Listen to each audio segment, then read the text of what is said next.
is Culture Uncut. This is Culture Uncut. This is Culture Uncut. I am your host, Jason Spears, and Colt fans, we've got a lot to talk about. What's up, guys? This is Culture Uncut. I'm your host, Jason Spears, and I wanted to do a podcast after the recent news of the release of Dallas Flowers, which I was not advocating for, by the way. I just thought he played very poorly on Sunday, and I put that blame again on Gus Bradley. First and foremost, let me apologize up front if you hear a dog barking outside. It sounds like they're having a meeting of the minds out there today, so there's a lot of barking. Hopefully my mic does not pick it up, but if you do hear a little barking, I apologize up front. So it's been an interesting couple of days since I last spoke to you guys. Will Fries had successful surgery on his tibia. Hopefully he will be back ready for next year. That's a huge loss for the offensive line. We'll see who picks up where he left off at guard, hopefully. It could be Bortolini. It could be, whoever. It just got you just got to get somebody in there and hope that they can mesh with the new guys. Maybe getting Ryan Kelly back will help, but we still don't know where those injuries are. First injury report doesn't come out until Wednesday, so we'll have a better idea going forward who is going to be available in Nashville this weekend. Hopefully it will be more people that were available than when we were in Jacksonville. So that is the news as far as Will Fries goes and the release of Dallas Flowers. And obviously somebody asked about who your starter is going forward. And of course, rightly so, Shane Steichen reiterated that Anthony Richardson is the quarterback of the Indianapolis Colts and Joe Flacco is his backup moving forward. Now, that said, if Anthony Richardson cannot go this week, obviously Joe Flacco will step in capably for him and play against the Tennessee Titans. So that's where we're at as far as early on in the week. I wanted to jump on and just kind of go over where we're at as far as corners and share my thoughts on what I think the Colts should do moving forward, because right now they have Sam Womack, Chris Lamons, Kenny Moore Jr., who's hurt, or Kenny Moore III, sorry, who is hurt, and then also David Long, and am I forgetting anybody? I don't think so. I said Lamons and Womack and Jalen Jones, the one guy that seems not to ever get hurt, which is good. So I definitely think, first of all, I don't think the Colts should have released Dallas Flowers. He's coming off a serious injury. Yes, he had a terrible game, but he's very young. I think this is his third year. Maybe it's third year, and he's a very good special teams player. I probably would not have done that unless I had something lined up. Now, I had somebody let me know that they worked out Tariq Castro Fields today. For those that don't know, he's 25 years old, 6'1", 186. He was with the Panthers this year. I think he was with the Redskins before. He has played in 12 games in 3 years and had one start. So not a lot of experience with him. I get it. I understand the frustration, but I'm not sure cutting Dallas Flowers was the right move, only because he's coming off an injury. He's still very young, and I really think he's got a lot of traits that are on he's very fast. He's quick and all that. I'm not sure I agree with this, and we don't have any depth. He played poorly. He should not start, obviously, but releasing him, waiving him, I don't know, man. With the way this has been going on with Ballard, I really don't know what he's doing unless he is like, okay, we're going to go outside and pick somebody up that can step right in and play. So that led me down the rabbit hole of seeing who is available at corner, okay? I went to Spot Track and I looked it up and looked at the guys that I thought would be, options for this team at outside corner, and there's not a lot of them, but there are certainly some. First of all, before I even get into that, the Colts did work out 5 defensive backs on September 30th, okay, so a week ago or so. And those players were Cornell Armstrong, who's 29 years old. He's had 4 starts in his career. They were all with Atlanta in 23. Trey Herndon, who's played his entire career in Jacksonville. He is 28 years old. He's got 34 starts in 6 years with the Jags. So he's got a lot of experience. That's somebody I would certainly think they would bring in and look at again or consider signing. A.J. Parker, who's 26 years old, has 7 starts in 3 years with Detroit. I think that's another guy that's relatively young. I don't know. I haven't watched any film on him, but it's somebody that you would certainly look at. Shandon Sullivan, 28, 33 starts, 2 last year with Pittsburgh in 2023. So those are the 4 corners they worked out last week, and didn't sign any of them. So I guess none of them jumped off the page at them or jumped off the field or whatever. They didn't, I guess, make a great impression. I don't know. I wouldn't be surprised to see them pick up one of these guys. But you just don't know. And then the 5th guy they worked out was a safety, which I still think they need a 3rd safety besides Rodney Thomas. I think they need a 5th, safety or a veteran with experience. But the 5th guy they worked out last week was Tracy Walker, safety, 29 years old. He's got a ton of experience. Started 43 games. In 6 with Detroit in 2023. So he's got a ton of experience. I wouldn't be against bringing somebody like that in.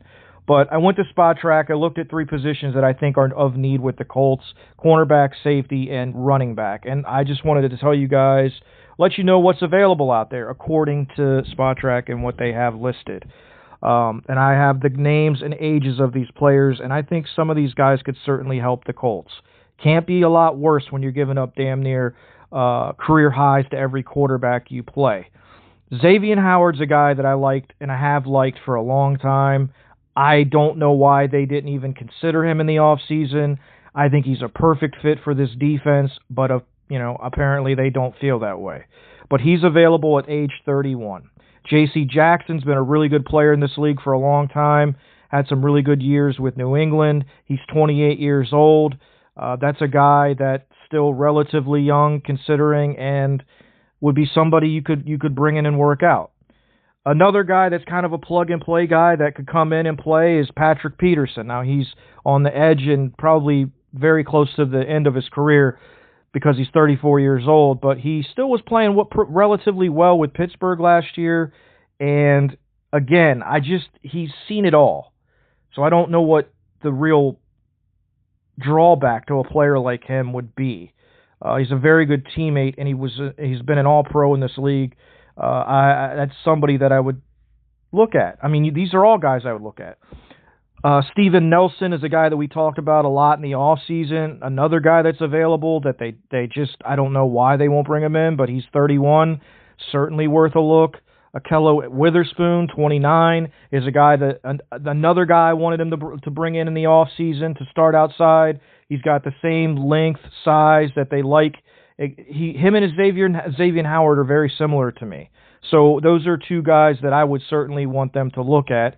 And then Jerrion Connolly or whatever, I don't know. He's 29. I had him on the list just because he's still relatively young, but he hasn't had a lot of success. I would certainly look at those other 5 players before I even considered him. But it doesn't hurt to bring him in for a workout. But I would be scouring to find some outside cornerback help because I like Kenny Moore. I like Womack. I think Jones is okay, but you're done. You don't have and Lamont has done okay, but you don't have Juju for the rest of the year. Dallas Flowers is gone. They don't have a lot. David Long Jr. is on the practice squad, so they don't have a lot at cornerback. I don't see what it really wouldn't upset anything by bringing in a veteran corner. It could do nothing but help, especially with some of these young players. Again, I don't understand why this wasn't done in the offseason when there were more options available. Anyone and everyone with a brain knew that this was going to be a problem. Everybody knew it, except the one guy that matters. And I just don't understand how you can go into the season with what we had and be this far into it and still really have done nothing outside of bringing in Womack, which was great, but more needs to be done. This position needs to be better, or the Colts are going to get roasted all year on defense. So again, Xavier Howard, J.C. Jackson, Patrick Peterson, Steven Nelson, and Akello Witherspoon are all available. Okay, Cornell, and they haven't, as far as I know, they haven't worked any of those five out. The four corners that they have worked out, which a week ago they did this: Trey Herndon, Cornell Armstrong, A.J. Parker, Shandon Sullivan. Out of those guys, Trey Herndon, Shandon Sullivan, I like the most because they're still relatively young and they have a ton of experience. But again, Sullivan has 33 starts. He started 2 games for Pittsburgh last year, and Trey Herndon has 34 starts in 6 years with the Jags. At bare minimum, if they're not starting, you have 2 guys that can come in and have played a lot of football. And that's, at this point, I just want some experience, some guys that have been there, know how to watch film, know how to read, can adapt, can take coaching, can learn the system, all that stuff. And these veteran guys are a lot more adept at that than young players are. So those are just some of the guys that are available, and I just think 1, maybe even 2 need to be signed because the cornerback room it's not sustainable. There's going to be more injuries, and it's just not sustainable, and they've got to have more depth there. I always like to have at least 5 or 6 corners on my roster because it's a passing league, and you need as many guys that can defend that as possible. So I'm hoping against hope that Ballard brings somebody of the listed that I've given you. There's 10 names. Or actually 9 names: Xavier Howard, J.C. Jackson, Patrick Peterson, Steven Nelson, Akello Witherspoon are all available. And then the guys that we brought in last week to work out were Armstrong, Herndon, Parker, and Sullivan. That's 9 guys. I would love to see them sign 1 or 2 of them. We have the money. It needs to be done. Chris needs to stop screwing around and get some bodies in that can help. As far as safety goes, there's not a lot of players that are available that are great, that would be great, or that, but I'm really not even about guys coming in and having to start. I like what Cross has done and Blackman. They've been pretty solid for the most part, but I feel like we just need that extra veteran for depth. So they brought in Tracy Walker, who's a free safety, strong safety that they brought in last week. He played in Detroit, I think, his whole career, most of it. He's got experience. They worked him out last week. And then just looking at the guys that are available at safety, you've got Micah Hyde, who's played a lot of good football. On the backside of his career, he's 33 years old. Jaron Kearse is coming off an injury, I think. He's 30 years old. Adrian Phillips is 32 years old. Keanu Neal, I think, is also coming off an injury. I think he might have got injured against us. He's 29. And then Ryan Neal. Everybody's name is Neal here. Ryan Neal played with Tampa. He's 28 years old. I would bring any of those guys in for depth at safety, because behind what we have Rodney, sorry Rodney. We have Ronnie Harrison, Trevor Denbo, and 25. I can't think of his name right now because I'm drawing a blank. It's always great when you have a brain fart in the middle of a show, but I just think there's those guys. We're not sure those are even NFL players. Like, can they play at this level? And if one of those guys gets hurt, and you have to put Rodney Thomas. I blacked his name out because he was so bad, and he's been so bad for like the last year and a half. But Rodney Thomas, you have to play him. I don't know, man. I don't think he's an NFL player, and Denbo is a special teams guy. So one of Hyde, Kearse, Phillips, Neal would be nice, or Tracy Walker, who they worked out last week. I just think he needs to look at adding to this roster just for this season. You don't have to sign him to multi-year deals, just 1-year deal, and just to fortify our roster. We got to get through the season. I don't want to be playing mechanics and cashiers by the end of the year at corner. I just don't want to be in that position. So you bring one of these guys in, or 2 or 3, and you let them. You teach them the defense, and you plug and you put them out there. Especially the veterans that can pick it up quick. You never know, they could play in a couple weeks. So that needs to be done. I don't know how else to say it, because they're very bad in the secondary. Very bad. They're very bad really everywhere. Sunday, they were pretty much just bad everywhere. The line was bad. It was all bad. But it's Jacksonville, so you kind of like, what do you kind of take it with a grain of salt. But and then finally, running back. And I'm not here to crap on Trey Sermon. He's doing the best he can. He's been okay, but he's not a number 2 guy. If we're going to have a number 2 guy, I would rather it be Goodson. He just looks so much quicker and faster, and he runs hard. I would like them to give him more of a look. I don't know if it's a pass pro thing again, where they love Trey Sermon's pass protection, but he's just not as dynamic as Goodson is, and I would rather them play Goodson. Now, that said, I certainly would look outside the organization and work out some of these guys and see if there's anything, that they can do that better than what we have at our number 2 running back. And those guys are Boston Scott, who I think was with Sirianni. Not Sirianni. Man, I'm off today. Today I'm just off. I'm like the Colts on Sunday. I'm off. I think Boston Scott was with Steichen in Philly. He's 29. Matt Breida was with San Francisco. He's 29. Kareem Hunt, 29. Latavius Murray's been a really good player, underrated in this league for a long time. He's 34. He might be done. Guy I've always liked, Jerick McKinnon, is 32. He's really great catching the ball out of the backfield, and he's a solid player as well. I like some of these guys more than I like Trey Sermon, for sure. Jerick McKinnon's kind of similar to Trey Sermon. Jerick McKinnon is kind of similar to Goodson, but I think he's a better version. So I don't know. These are just guys that I would look at, bring in and work out. I would be working so many players out because this roster needs to be fortified. Even with Jonathan Taylor coming back, I just want a better option as a 2 guy. But there's, again, he waited, so there's nothing really left. Not a lot left. And then same with safety. He did nothing there. Even after Daniel Scott got injured, who I really think is going to be a good player if he can ever stay healthy.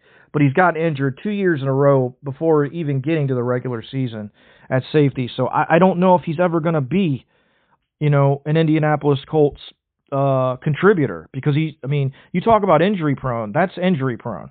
Like, not even being able to make it through training camp. So, but I just think we need another safety that's got experience and at least one corner that's got experience, maybe 2. And I would love to sign a running back. There's not a lot left, but the room has to be better. Hell, I'm not comfortable with Sermon as the 2 back. I'm just not. But that said, I can live with Sermon and Goodson as like the tandem 2-3 guys with Taylor if they go out and they sign 3 players to fortify their secondary. I'll live with it. The offense is going to be fine. This is more of an indictment on Chris Ballard and what he didn't do in the offseason to fortify the running back room, to fortify the safety room with a veteran. I think of a guy like Rodney McLeod. He'd be invaluable to have on a team like this. Just a veteran that's been there and seen everything. They need that so bad at corner and also at safety. So that's where I'm at, guys. I don't think Chris Ballard's going to do anything. He'll probably bring in like a couple of scrub guys that suck. because that's what he does. He's not going to bring in like a big name guy, or it's not even about the name for me. It's about the experience. I just think having that experience would help the young players. We saw it with Mike Mitchell in 18 with our young safeties, and he really, really helped. It's just frustrating to me that we're at this point where Chris Ballard has tripled down on the dog shit secondary that we have, and it's getting really old because he does it every year with one position group. It's like he wants to prove he's the smartest guy in the room, but he's looking like an idiot because everyone knew that the cornerback position was going to be a problem. Luckily, safety has remained relatively healthy. Blackman has missed one game, but you saw how bad they were when Blackman wasn't out there.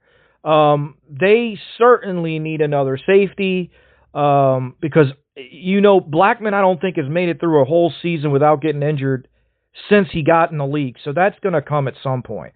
He's going to get hurt. I think he's got hurt and missed the end of the year every year. I could be wrong, but I know he's had serious injuries almost every year. So to have that extra safety with NFL experience, I think is super important. And I'm not talking about Rodney Thomas playing in really bad defensive backfields and screwing up right and left. I'm talking about guys that have played on like Micah Hyde's played on playoff caliber defenses and recently. So that would be a guy I would look at, but Ballard's cheap as hell, and he's probably not going to be willing to pay a 1-year salary to any of these guys. But it's 1 year, dude. I think we have $26 million. We can do deals with these people and help build build up the roster to be a little bit better. I don't know why that's so hard for him, but you've got to have a mix. You can't have all young guys. You can't have all old guys. You've got to have a mix. He's got to figure that out. So I disagree with them waiving Dallas Flowers. I understand the frustration with it. I ripped him apart after the game. But again, I blame that on Gus Bradley. These players are being taught by these coaches that are supposed to be teachers. Obviously, Gus Bradley did not do a great job teaching Dallas Flowers. And he really hasn't done a great job of teaching anybody anything because his defense has been garbage ever since he got here. So, and listen to Steichen tell people how he has faith in him. I know he's not going to say that he doesn't have faith in him, but I mean, his track record, like he's been getting progressively worse since 2018. Like when you start talking his track record, he hasn't evolved. He's not there's not an evolution to his coaching style or the way they play or the defense or anything else. So, I'm done with Gus Bradley. It's going to be a long year with him here, but I would just like them to give him some experienced veteran players that know what they're doing, and I hope that Ballard will bring them in. But he probably won't, and then fire Gus. This season has to end with Gus Bradley getting fired. If I have to sit through one more year of him getting absolutely annihilated by mediocre to average quarterbacks, like I said on the last pod, I probably will become an alcoholic, full blown, because it's so impossible to watch and enjoy a Colts game when you know the defense is just going to give up whatever the offense does. So frustration is still there with me, but it's mostly with Chris Ballard and Gus Bradley because it's hurting the development of this organization. And moving forward, I just think they need to make some moves to ensure that this doesn't become a train wreck season. Because if it does, that's not going to be good for anybody. And by train wreck, I just mean they lose every game because of their defense. It reminds me of the 2001 defense where we went. In 2010, we went 10-6. The next year, we went 6-10, and had the worst defense. I think it was like the second worst defense in NFL history. I think Vic Fangio was the coordinator for that, so it was bad. And the Colts scored a ton of points, but they couldn't stop anybody. And I have a feeling that's going to be the way this year goes. Which, with a young quarterback, I don't want him to be, trying to do too much and overcompensate for a really, really poor defense. Because that's going to lead to turnovers, which is going to lead to the fan base turning on him and saying he's terrible when all he's trying to do is win. So lots of moving parts with this secondary, lots of moving parts with this team, a lot to talk about, a lot. I mean, we're only 5 games in, and we're already like talking about what should we should do with our defensive coordinator. Obviously, Steichen's going to keep him for the year. It's not gonna change. I would be shocked if they fired him through the year. During the year they have done it in the past, but I think they did it in 2011. But I don't think Larry Coyer had all his guys, like they weren't all his best friends like it is with Gus Bradley. It's like literally every place Gus Bradley has been, these guys have all been there. So if you fire Gus Bradley, you're just bringing Gus Bradley Jr. in to be the defensive coordinator. But whatever. I wouldn't care because I don't think it can be much worse, but it's simply I simply just don't think it's going to happen. So I just sincerely hope that Steichen, behind closed doors, knows this guy is not the guy. He's not the right guy. And he knows he can't fire him now because it's, like I said, you can't do anything. You can't change the scheme. You can't really do a lot of different things because this has already been taught to our players, and it would be really difficult to start throwing in a bunch of different things when we're already bad enough and we can't play the defense that he's taught already. So it would just be a clusterfuck of epic proportions if they tried to do anything out of the ordinary with the roster the way it is and the team the way it is with this defense. So we're going to have to sit through 12 more games of it, and then hopefully the next coach that comes in will be an attacking style coach with, disguises and new ideas and aggressiveness. That's what I want. Blitzing, attacking. I mean, watch a block. Do you know how much fun it is to watch the Vikings defense? Because they're so aggressive.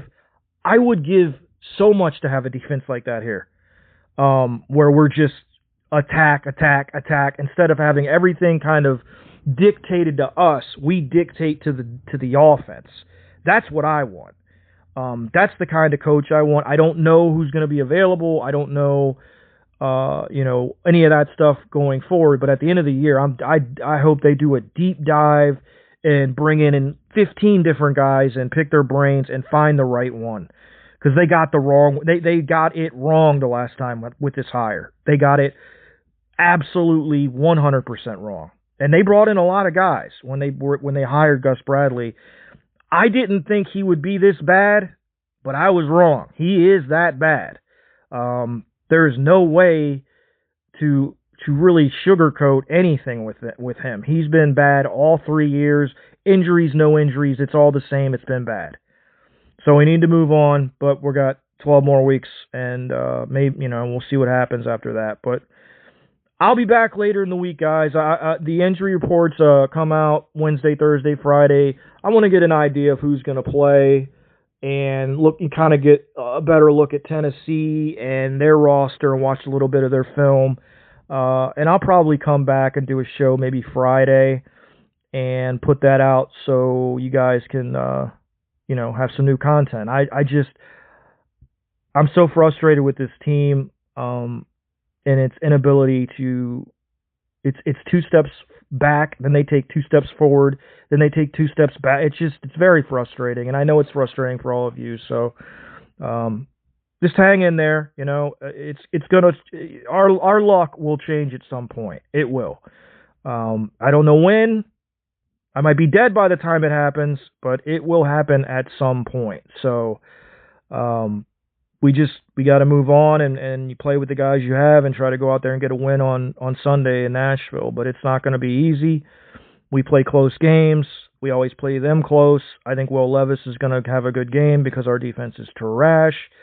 So, those are all things to consider. But I'll be back probably Friday, and I'll have a little preview of the Titans game. Also, shout out to everybody that has my new followers that have followed me on Twitter, and all the content creators that have kind of helped me try to build my brand a little bit, because there's a lot of big Colt content creators that I'm friends with that have tweeted out stuff, and I do really, really appreciate it. It's very humbling when people do that for you, because obviously I'm a one-man band here. I don't have a partner. I do everything myself, and so it's growing slowly. But I do very much appreciate everybody that listens, follows, and especially to those content creators like Bring the Juice and Colts Coverage and the Blue Stable and all those guys. Meant a lot to me that they tweeted out some stuff to try to help me build my listenership, because it's been a slow go. Obviously, I was away for a while dealing with a lot of different things, but I'm back now. I'm ready to rock. I'm excited to see what happens next. Hopefully, the offense will go ham again on Sunday and we'll get a win, but we shall see. So, for the 50th time, I'll be back Friday. Thank you guys for listening. This has been Culture Uncut with your host, Jason Spears. I hope everybody has a great week, and I will talk to you soon.